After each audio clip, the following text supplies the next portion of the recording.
राधे राधे। गुरुदेव भगवान जी की जय। मैं परम पूजनीय देवदास जी महाराज जी की शिष्या राधिका दासी अपने जीवन के कुछ अनुभव और जब से गुरुदेव जी भगवान के सानिध्य में आई तो मेरे जीवन में जो परिवर्तन हुए हैं, जो उनसे मिलने के पूर्व में नहीं हुए थे इतने सालों में, और जैसे ही मैं उनसे उनका सानिध्य मुझे मिला तो उसके पश्चात एकदम से परिवर्तन जो हुए हैं उनके विषय में बताने का प्रयास कर रही हूँ। हालांकि मेरी वाणी में इतनी योग्यता क्षमता नहीं है कि मैं इन चीज़ों को बताने में सक्षम हो सकूं, लेकिन मैं यथासंभव प्रयास कर रही हूँ। अगर मुझसे त्रुटिवश कोई भूल होती है किसी शब्द उच्चारण या अन्य वाक्यांश में तो कृपा करके मुझे क्षमा कीजिएगा। तो मैं बताना चाह रही थी, सबसे पहले मैं गुरुदेव भगवान जी के विषय में कुछ कहना चाहूँगी, जो कि मैंने कुछ चीज़ें उनके बहिर्मुखी स्वभाव में देखी। हालांकि मैं इतना मतलब उनको जज करने की क्षमता नहीं रखती हूँ, लेकिन फिर भी जो मुझे चीज़ें मैंने ऑब्जर्व की तो वाकई में गुरुदेव भगवान जी एक विशेष व्यक्तित्व, विशेष दिव्य व्यक्तित्व के धनी व्यक्तित्व हैं, जो साधारण नहीं है। हालांकि जैसे कि गुरुदेव जी अपनी चरितावलियों के माध्यम से भी बताते हैं कि गुरुदेव को कभी साधारण मनुष्य नहीं समझना चाहिए, लेकिन वो वाकई में ही मतलब कोई साधारण नहीं है, क्योंकि मैंने उनकी चरितावली यूट्यूब के माध्यम से सुनी थी पहली बार, और मैं अपने आप को, मैं ड्यूटी में थी और मतलब अश्रुधारा प्रवाहित मेरी आंखों से होने लगी, और मुझे मतलब मैं बहुत दिनों से गुरुजी के तलाश में थी। मैं भागवतम सुनती थी अन्य वैष्णवों की, जो सभी अच्छे हैं, लेकिन कहीं ना कहीं जो मेरी कनेक्टिविटी है वो नहीं हो पा रही थी, और मैं परेशान थी कि मुझे गुरुजी की प्राप्ति कैसे हो। तो YouTube के माध्यम से मैं कहना चाहूँगी कि मेरी वो जो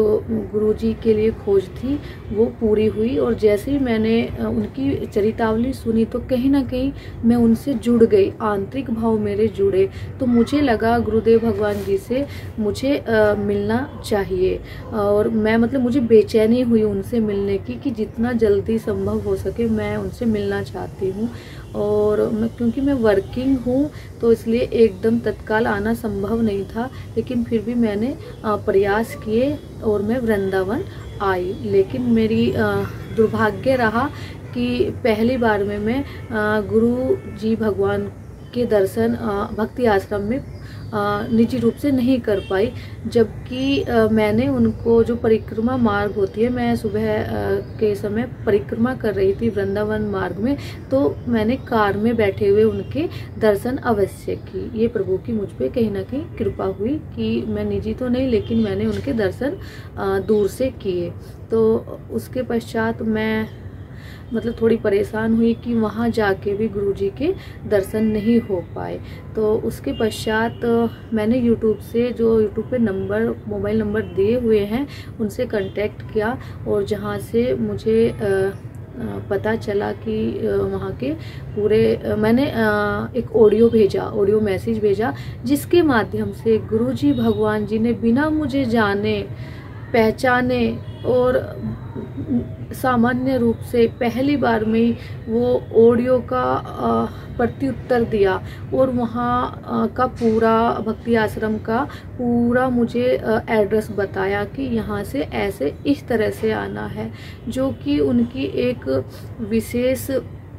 उदारता का परिचायक है। क्योंकि इतने बड़े प्रतिभा के धनी और दिव्य स्वरूप, भगवान के स्वरूप, और वो किसी साधारण जिसको जानते हुए नहीं उसको मतलब उन्होंने ये चीज़ें उन्होंने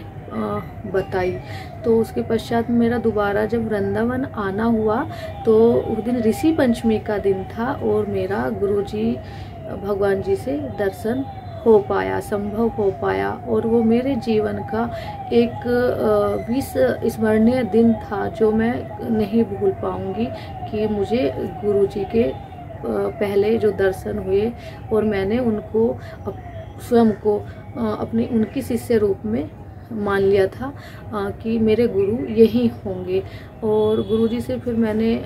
बातें की और दीक्षा के बारे में भी पूछा। तो गुरुजी ने मतलब ये नहीं कि जैसे लोग बोलते हैं कि हाँ दीक्षा के लिए ये कर मतलब आ जाना हो जाएगी, उन्होंने कहा कोई ज़रूरी नहीं है कि यहाँ से ही लो, जैसा मतलब उचित समझो। और तो मैंने फिर दोबारा बोला कि गुरुजी नहीं, मैंने आपको गुरु रूप में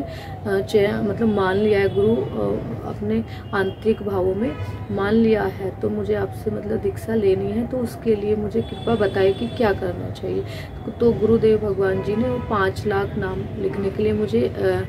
बोले, जिसके पश्चात मैंने पूरे प्रयास किए भरसक, लेकिन मैं कहीं ना कहीं उनमें पूरी तरह से सक्षम नहीं हो पाई ड्यू टू मेरी ड्यूटी। उतना मेरे पास समय नहीं था, लेकिन मैंने कोशिश की जितनी मुझसे हो पाई।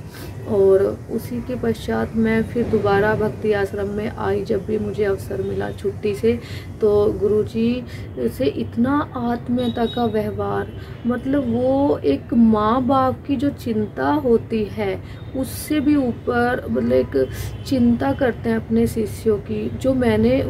के अंदर देखी। क्योंकि जब मैं पहली बार आई तो उन्होंने सबसे पहले पूछा आप लोगों ने प्रसाद पाया, और तो उन्होंने बोला नहीं बाल भोग पहले करो, और उन्होंने मतलब बाल भोग का प्रसाद बोल के हमको कराया। मेरे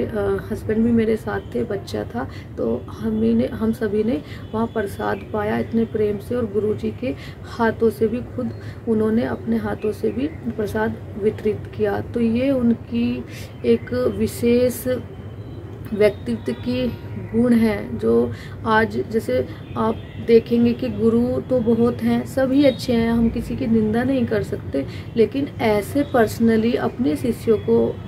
जिनको मतलब शिष्य क्या किसी भी मतलब मैं तो तब तक मतलब पूरी तरह से जान भी नहीं पा रही थी सब कुछ, और गुरुजी ने मतलब इस तरह का आचरण हम लोगों से आत्मीयता का किया कि